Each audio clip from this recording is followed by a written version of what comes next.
Marvel zombies को release हुए 18 दिन हो गए, पर इस बार कहानी सिर्फ हीरोज की नहीं है, ये उनके टेक और गैजेट्स की भी है। इस सीरीज में कुछ ऐसा दिखाया है कि टेक्नोलॉजी जो है कभी हार नहीं मानती। तो चलिए दोस्तों, आज हम देखेंगे top 5 coolest tech and gadgets जो मार्वल ज़ॉम्बी की सीरीज में दिखाया गया है।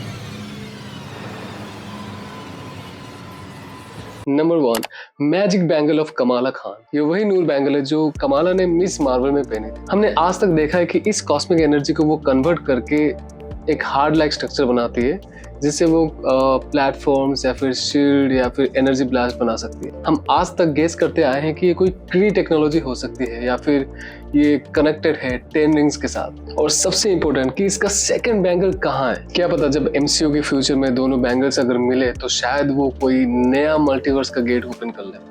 Who knows? Number 2, Wakandan vibranium core. अब बात करते हैं वकांडा का सबसे पावरफुल रिसोर्स जो कि है वाइब्रेनियम कोर। अगर आप लोगों को याद होगा कि इन्फिनिटी वॉर में जो प्रोटेक्शन बैरियर्स थे वो वाइब्रेनियम कोर की मदद से ही किया गया था। और salute to the makers of Marvel zombies जो एक अच्छा खासा ट्रिब्यूट दिया है हमारे टिचाला को, जो आज हमारे बीच नहीं रहे। इस कोर से एनर्जी और डिफेंस दोनों मिलते हैं। It's like a small nuclear reactor but more powerful than a real nuclear reactor. ये वाइब्रेनियम कोर इतना पावरफुल था कि इसने 6 के 6 इन्फिनिटी स्टोन्स को डिस्ट्रॉय कर लिया। मतलब आप समझ सकते हैं इसका पावर, यू कैन इमेजिन।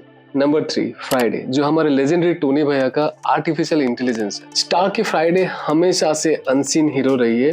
हमने देखा कि कैसे मार्वल ज़ॉम्बीज़ में ये फाइट में डेटा एनालाइज करती है, इवैक्यूएशन प्लान बनाती है और कॉम्बैट सपोर्ट भी देती है। इस एआई का कोर कॉन्सेप्ट ही सेल्फ लर्निंग न्यूरल प्रोग्रामिंग था। मतलब सोचो हमारे टोनी भैया ने क्या ही दिमाग लगाया था। यानी अगर रियल लाइफ में भी ऐसी एआई एग्जिस्ट करे तो वो बैटलफील्ड में अपने आप स्ट्रैटेजी चेंज कर सकती है। लेकिन सोचो अगर ऐसी एआई कभी आउट ऑफ कंट्रोल हो गई तो, just like Ultron, and who nose, Maybe Friday could be the next villain. Number 4, ये सबसे डार्केस्ट है क्योंकि मेलिना का माइंड कंट्रोलिंग डिवाइस है। एक डार्क टेक्नोलॉजी। मेलिना वोस्तोकॉव का mind control device originally black window universe से कनेक्टेड है। इस टेक का मेन पर्पस था human control through biochemical signals. Marvel zombies में इसका एक ट्विस्टेड वर्जन देखने को मिलता है जिससे ज़ॉम्बीज़ को टेम्परेरी कंट्रोल किया जा सकता है। पर सोचने वाली बात यह है कि अगर ये रियल लाइफ में एग्जिस्ट करती तो हम इसे प्रोटेक्शन के लिए यूज करते या फिर कंट्रोल करने के लिए। नंबर 5, ये सबसे इंटरेस्टिंग है क्योंकि ये है इकारिस और सेलेस्टियल के टेक के बारे में। अगर आप लोगों ने मार्वल ज़ॉम्बीज़ देखा है तो एक ऐसा मोमेंट आता है जहाँ पे फ्राइडे बोलती है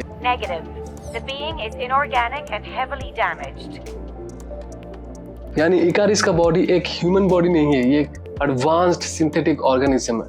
लेकिन सवाल यह है कि इकारिस और बाकी इटर्नल्स बने कैसे। सेलेस्टियल्स ने इटर्नल की क्रिएशन के लिए कॉस्मिक नैनोटेक का यूज किया था। ये सेम टेक लिविंग टिश्यू और मेटल को कंबाइन करती है, एक हाइब्रिड लाइफ फॉर्म बनाती है। यानी इकारिस एक बायोसिंथेटिक बीइंग है जिसमें डीएनए और मशीन कोड दोनों मिलाकर एक परफेक्ट सोल्जर क्रिएट करता है। और बस यही रीजन है कि उसका बॉडी ज़ॉम्बी वायरस से इन्फेक्ट नहीं होता। एक तरह से वो एमसीयू का सबसे एडवांस्ड लिविंग ऑर्गेनिज्म का सिंबल है, और बाकी सारे इटर्नल्स भी। और सोचने वाली बात यह है कि अगर ड्रुइग होता, अगर आप लोगों को याद हो कि ड्रुइग जो इटर्नल्स में दिखाया गया था उसका पावर था मेंटल मैनिपुलेशन, अगर वो होता क्या वो वांडा को ओवर पावर कर पाता?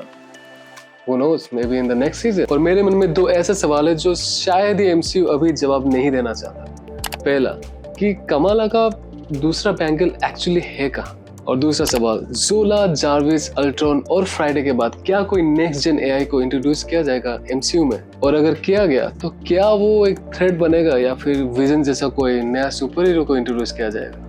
तो दोस्तों, ये थे मार्वल ज़ॉम्बीज़ के टॉप 5 टेक और मिस्ट्रीज। आपको कौन सा मिस्टीरियस और इंटरेस्टिंग लगा? Comment down below. Until we meet next time.